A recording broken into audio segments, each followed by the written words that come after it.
ငါမန်းလေးတော့ရောက်ပြီးတိုးလေးတဲ့ကော်ဖီဆိုင်ကဝိုင်ဇစ်ဆိုတဲ့ကိုလူချောလေးသွားခေါ်ရအောင်မယ်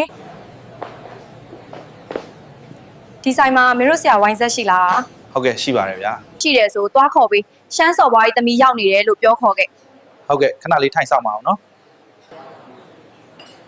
အမလေးဆရာဝန်ဇက်ကခဏနေဆင်းလာခဲ့မယ်လို့ပြောလိုက်ပါတယ် ဟုတ်တများမှတွေ့ကျင်လို့လိုက်လာပါတယ်ဆိုကမှဈေးကင်နေသေးတယ်မတောင်းကောင်းတဲ့နာကြီးအမပဲ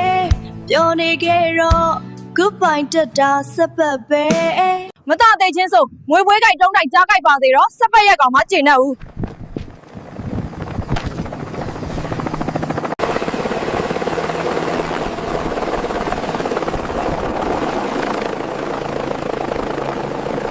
ဒီအမတွေ့ကျင်လို့လာပါတယ်ဆိုဘယ်ကောင်မတွေတွေ့နေလဲမသိပါဘူးအေကန်တာငါလုံးရှမ်းမတွေပဲဖြစ်ရမယ်ဟောက်ဟက်စုအတိတ်ပဲပြန်ခိုင်းနေတာဆိုတော့မသားကောင်းသိချင်းစုံ